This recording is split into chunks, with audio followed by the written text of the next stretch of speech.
Salam alaikum cher, Hafizakum Allah.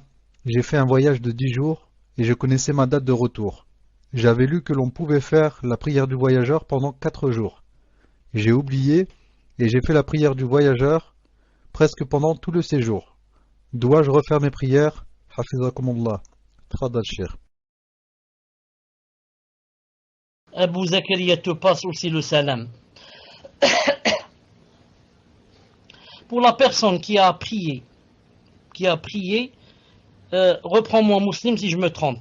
La personne a dit qu'elle a prié, c'est-à-dire sans raccourcir la salat. Afouane. Elle a dit qu'elle avait raccourci pendant tous les 10 jours. C'est vrai ou pas? Elle a raccourci pendant les 10 jours. Naam. Au contraire, cette personne a fait quelque chose de bien.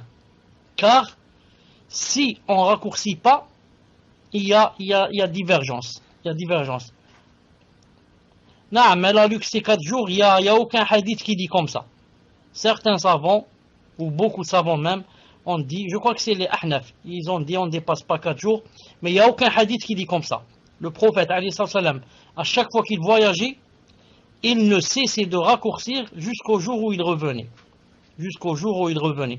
C'est pour ça que Cheikh Ibn Uthaymin, rahimahullah, divise. Il dit, le voyageur, en fait, c'est 3 sortes. Il y a 3 catégories. La première catégorie, le voyageur, qu'il veut s'installer là-bas et ne plus jamais revenir, sauf si on expulse. Il a dit, celui-là, quand il va avec cette intention, il peut raccourcir seulement 3 jours. À partir du 4e jour, il a dit, il ne peut plus quoi? Il ne peut plus raccourcir, car il est parti avec l'intention qu'il va devenir un citoyen de ce pays-là. Il ne revient jamais. Donc c'est ce pays-là qui est maintenant son pays. Celui-là, il ne raccourcit pas. La deuxième sorte du voyageur, celui qui part pour un voyage et qui ne sait pas quand est-ce qu'il revient.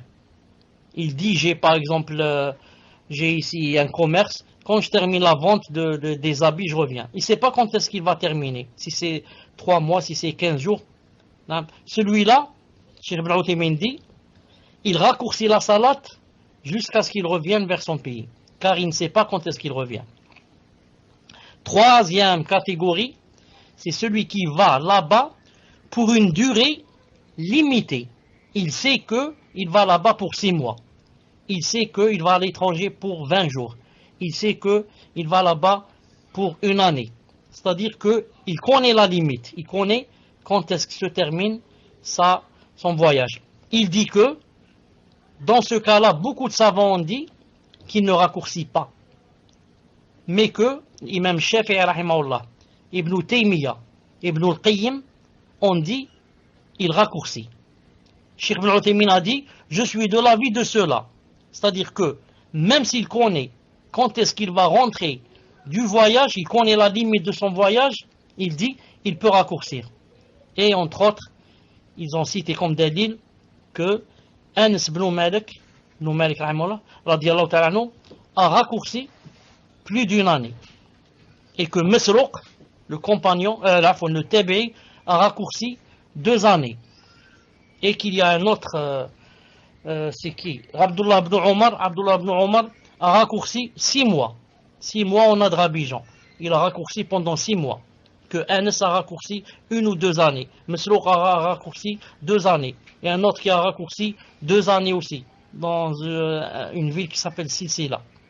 Il a dit donc, l'avis le plus juste, c'est de raccourcir jusqu'à ce qu'on revienne, Inch'Allah ta'ala.